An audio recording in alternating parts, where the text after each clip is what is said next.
اما بعد، آج کی ان آیات مبارکہ میں اللہ تبارک و تعالی شانہ نے جن آیات سے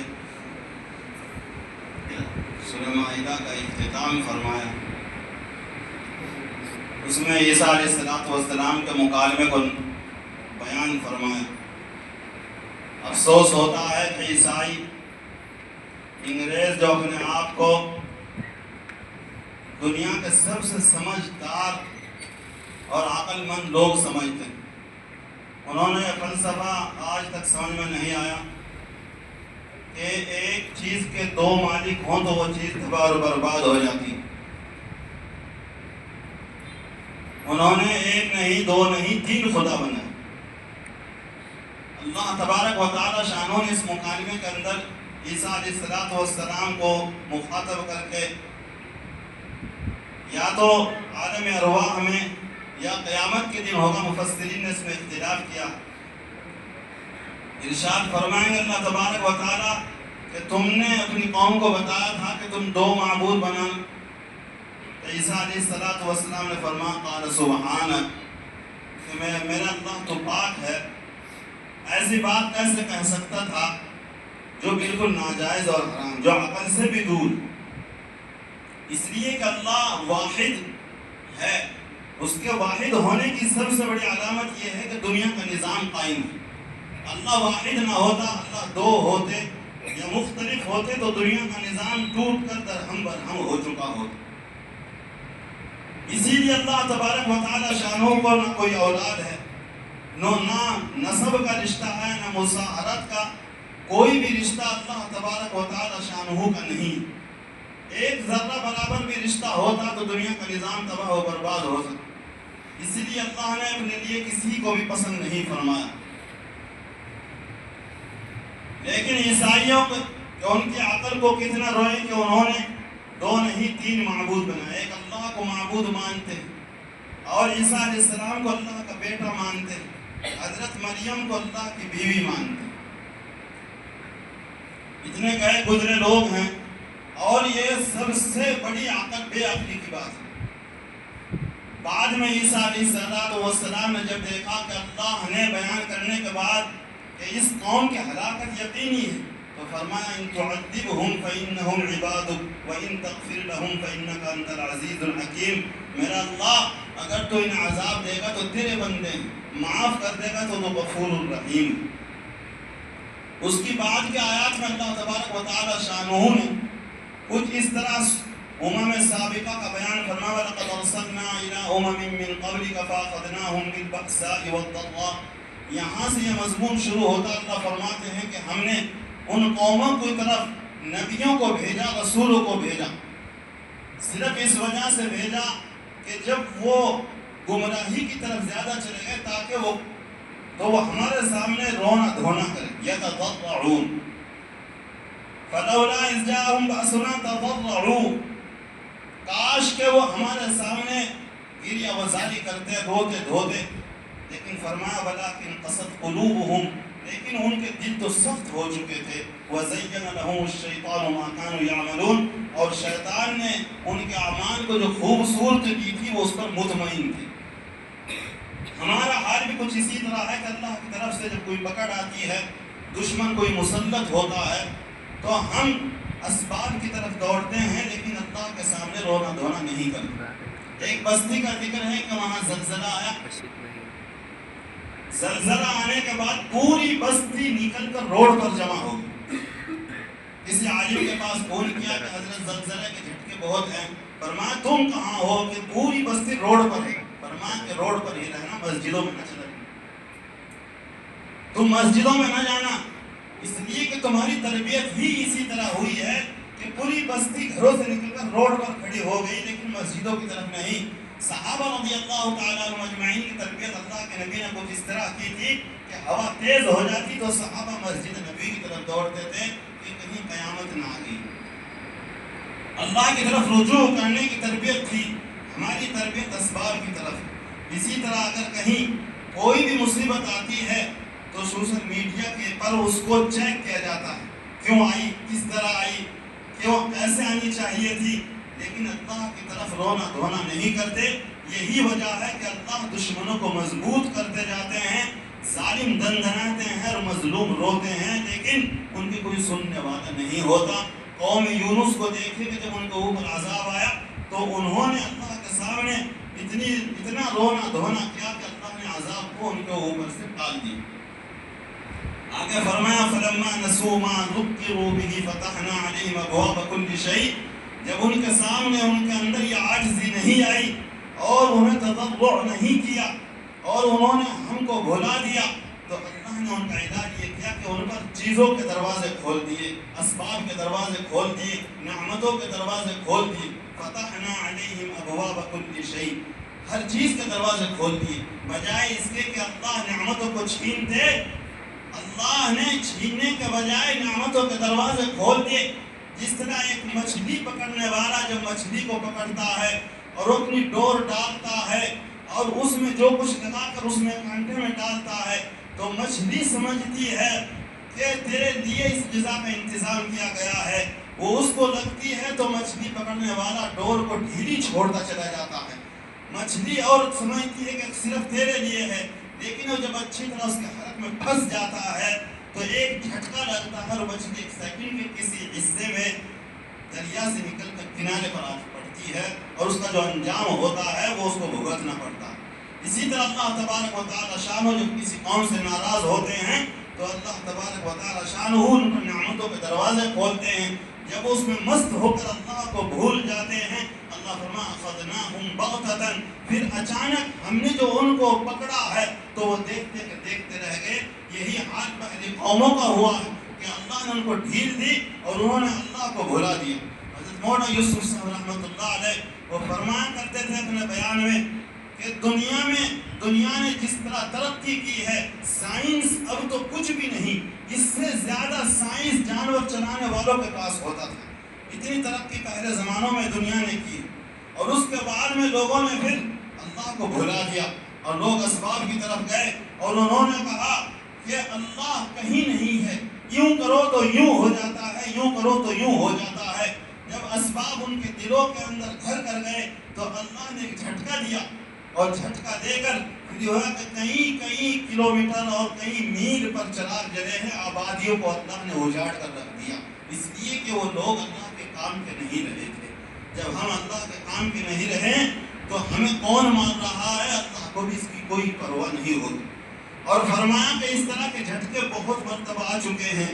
اس کے بعد میں ہاتھ اٹھا کر فرمایا کہ اس دعوت و تبلیغ کی برکت سے مجھے اللہ سے امید ہے کہ انشاءاللہ اس طرح کے جھٹکے اب کے بعد نہیں آئیں گے اس امت کو، اس لیے کہ کچھ اللہ کے نبی صلی اللہ علیہ وسلم منوا کر گئے ہیں اور کچھ اس کام کی برکت سے اللہ تبارک و تعالی شانہ نے زمین میں بہت سی برکات رکھی ہیں، کیونکہ یہ عمل بہت اونچا عمل تھا۔ اس طرح آپ نے ہاتھ اٹھا کر فرمایا کہ اب ایسا جھٹکا کوئی نہیں انشاءاللہ آئے گا۔ اس کے بعد میں اللہ تبارک و تعالی فرماتا ہے فَقُطِعَ دَابِرُ الْقَوْمِ الَّذِينَ ظَلَمُوا وَالْحَمْدُ لِلَّهِ رَبِّ الْعَالَمِينَ، کہ ہم نے ظالموں کی جڑوں کو کاٹ کر رکھ دیا۔ جو پیدا کرنا جانتا ہے وہ کاٹ کر رکھنا بھی جانتا ہے، جو دینا جانتا ہے وہ لینا بھی جانتا ہے۔ اسی طرح اللہ فرماتا قُلْ أَرَأَيْتُمْ إِنْ أَخَذَ اللَّهُ سَمْعَكُمْ وَأَبْصَارَكُمْ وَخَتَمَ عَلَىٰ قُلُوبِكُمْ مَنْ إِلَٰهٌ غَيْرُ اللَّهِ، اگر اللہ تمہاری آنکھوں کو سلب کر لے، تمہارے کانوں کو سلب کر لے، تو کون ہے جو تمہیں واپس دے سکتا ہے؟ اسی میں طاقت اور ہمت نہیں ہے کہ وہ ایک کان بنا کر اور ایک آنکھ بنا کر تمہیں دے دے۔ اللہ تبارک و تعالی شانہ کی نعمت بندے پر جتنی ہے اللہ تبارک و تعالی شانہ فرماتے ہیں تعدوا نعمت اللہ لا تحصوها، کہ تم ان کو گن نہیں سکتے۔ مفسرین نے لکھا ہے کہ گنتے گنتے ابھی گنتی ختم نہیں ہوگی کہ اور نعمتیں سامنے آتے رہیں گے، گننے والا گنتی ختم ہو جائے گی، گننے والا ختم ہو جائے گا، اللہ کی نعمتیں ختم نہیں ہو سکتی۔ اور کچھ نعمتیں ایسی ہیں کہ انسان مر کر قبر میں چلا جاتا ہے لیکن اسے احساس بھی نہیں ہوتا کہ یہ نعمت بھی اللہ نے مجھے عطا فرمائی۔ بعض بزرگوں نے لکھا ہے کہ بعض لوگوں کو اللہ ایسی ولایت عطا فرماتا ہے کہ موت کے وقت میں اسے محسوس ہوتا ہے کہ تو اتنا بڑا اللہ کا ولی تھا، کیونکہ اس کو ادھر ملک الموت واقع اس سے پہلے اس کا احساس ہی نہیں ہوتا. وہ اپنے آپ کو دنیا کا سب سے ذلیل ترین آدمی سمجھتا چلا جاتا ہے. اسی طرح زندگی گزارتا چلا جاتا ہے اور اللہ اس کو ایسی ولایت دیتے ہیں کہ ایسی ولایت جو برسوں کی محنتوں سے بھی حاصل نہیں ہوتی. اس کے بعد میں اللہ تبارک و تعالی شانہ نے اپنے نبی کو فرمایا قل لا اقول لكم عندي خزائن اللہ. اے نبی تم اعلان کرو کہ میرے پاس نہ دنیا کے خزانے ہیں نہ آخرت کے, میرے پاس کچھ نہیں ہے. ولا اعلم الغیب, اور میں غیب کو نہیں جانتا. ہمارے فرقے کے کچھ لوگ جو کہتے ہیں کہ اللہ کے نبی صلی اللہ علیہ وسلم کو غیب کا علم تھا, یہ سراسر بہتان ہے. اللہ کے نبی صلی اللہ علیہ وسلم غیب کو پہلے سمجھ لینا چاہیے کہ غیب کس کو کہتے ہیں. غیب اس چیز کو کہا جاتا ہے کہ وجود سے پہلے اس چیز کو بتا دینا, اس کو علم غیب کہتے ہیں. اب جیسے بتا الٹرا ساؤنڈ میں بچے کو بتا لڑکا ہے یا لڑکی, اب ہم کہتے ہیں کہ نطفہ ٹھہرنے کے فوراً بعد بتاؤ لڑکا ہے لڑکی. وجود پیدا ہونے کے بعد بتاتی ہیں مشینیں لڑکا ہے یا لڑکی. وجود سے پہلے جس چیز کو بتایا جائے اس کو غیب کہتے ہیں. اسی طرح بارش کے بارے میں جو بتاتے ہیں کہ بارش ہوگی, اس کا بھی وجود پہلے آسمانوں میں فلکیات میں دوسرے علوم کے ذریعے سے جانا جاتا ہے, تب لوگوں کو بتایا جاتا ہے. اس کو غیب نہیں کہتے. غیب کا معنی یہ ہے کہ وجود سے پہلے کسی چیز کو جان لینا. اگر وجود سے پہلے نبی پاک صلی اللہ علیہ وسلم جان لیتے کہ 70 صحابہ احد میں شہید ہوں گے, اور جان لیتے کہ یہودی تیرے اوپر سے پتھر ڈالیں گے, اور جان لیتے کہ تمہیں خیبر میں زہر دیا جائے گا, تو آقا مدنی صلی اللہ علیہ وسلم کبھی خیبر میں یہودیوں کے یہاں تشریف نہ لے جاتے. اللہ فرماتا ہے وَلَوْ كُنْتُ أَعْلَمُ الْغَيْبَ لَاسْتَكْثَرْتُ مِنَ الْخَيْرِ, کہ نبی اعلان کرو اگر مجھے علم غیب ہوتا تو ساری دنیا کی خیر میں اپنے پاس جمع کر دیتا. حضرت حمزہ کو 11 ٹکڑوں میں کٹا ہوا نبی نے اپنی آنکھوں سے نہ دیکھتے, امام حسین کو نہ دیکھتے. اگر غیب کا علم اللہ کے نبی صلی اللہ علیہ وسلم کو ہوتا, آپ کے دندان مبارک کی قیمت دنیا اور آسمان سے لے کر جنت بھی نہیں ہو سکتی.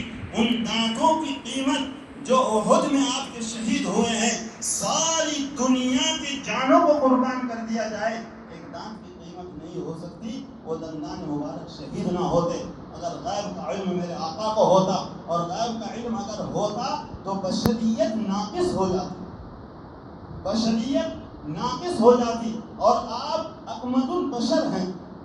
اکمل البشر کا مطلب ہے کامل انسان ہیں. اگر علم غیب ہوتا تو کاملیت نہ پائی جاتی, پھر اس میں دوسری چیز کا شائبہ ہو سکتا تھا. اور اللہ تبارک و تعالی شانہ نے کسی ایسے آدمی کو نبوت نہیں دی ہے جو کامل بشر نہ ہو, اور اس میں ذرہ برابر بھی ملکوتیت, حیوانیت یا کوئی بھی دوسری قوت طاقت نہیں ہوتی. فرشتوں کی قوت بھی اس کے اندر نہیں ہوتی. ورنہ نبی اگر اعلان کرتا کہ اس طرح کرو تو لوگ کہتے کہ تم تو فرشتے ہو, تمہاری اتباع کیسے کی جا سکتی ہے.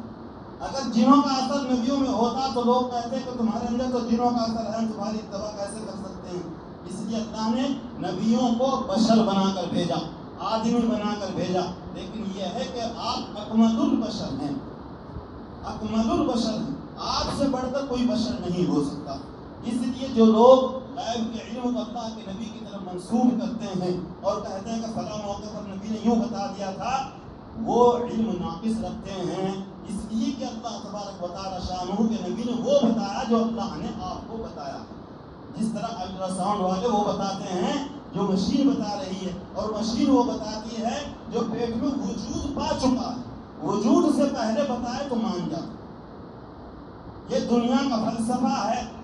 دنیا کا فلسفہ الٹا ہے کہ انہوں نے وجود کے بعد میں غیب کے علم کو اس کی طرف منسوخ کر دیا. ولا اعلم الغیب, اللہ فرماتا ہے کہ تم اعلان کرو کہ میرے پاس نہ علم غیب ہے نہ میں فرشتہ ہوں, بس صرف یہ ہے اتبع ما یوحى الی, جو اللہ میرے پاس وحی بھیجتے ہیں صرف اسی وحی کی میں اتباع کرتا ہوں. اور ایک جگہ فرمایا اللہ کے نبی صلی اللہ علیہ وسلم نے کہ مجھے معلوم نہیں کہ کل قیامت کے دن میرے ساتھ کیا کیا جائے. ولا ادری, قرآن کیا ہے, ولا ما یفعل بی ولا بکم, تمہارے اور میرے ساتھ کیا کیا جائے گا مجھے نہیں معلوم.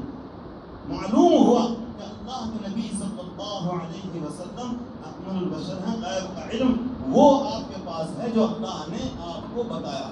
یہ بات سمجھنے کی ہے. بہت سے لوگ آ کر اس میں دھوکہ ڈال دیتے ہیں. جیسے تراویح کا مسئلہ 8 ہیں 20 ہیں 8 ہیں 20 اسی کو ہی ہوا بنا کر پوری دنیا میں پیش کر دیا ہے. اللہ کے بندو 20 ہیں 20 تو 20 پڑھ لو. مرنا ہے جو بھی ذخیرہ کر سکیں آخرت کے لیے 20 کا کر لو. اگر کہیں آپ کو 8 روپے ملے اور ایک دوسری جگہ 20 روپے ملے تو 20 روپے کو ترجیح دیں گے یا 8 روپے کو ترجیح دیں گے. آخرت کا ذخیرہ جمع کرنے کے لیے زیادہ سے زیادہ خیر جمع کرنی چاہیے. کل کو ہمارے پاس صرف یہ اعمال ہوں گے, اس کے علاوہ کوئی حجت ہمارے پاس نہیں ہوگی. اعمال ہوں گے تو ہمارے لیے جنت ہوگی اور اعمال نہیں ہوں گے تو جہنم. اما من ثقلت موازینہ فهو فی عیشۃ راضیہ واما من خفت موازینہ فامہ ہاویہ وما ادراک ما ہی نار حامیہ. اللہ فرماتا ہے جن کے اعمال بھاری ہوں گے وہ جنتی, جن کے اعمال ہلکے ہوں گے وہ جہنمی ہیں. اور جہنم کے بارے میں فرمایا نار الحام, جلتی ہوئی آگ. تو اس لیے رمضان المبارک کے اس بابرکت مہینے میں خاص طور سے اعمال کی طرف رغبت رکھیں اور اپنے آپ کو بدلنے کی کوشش کریں. اور جتنا ہم اس مہینے میں اپنے آپ کو بدل لیں گے انشاءاللہ 11 مہینوں تک اس کا اثر باقی رہے گا. اللہ مجھے اور آپ کو صحیح سمجھنے کی توفیق عطا فرمائے. وآخر دعوانا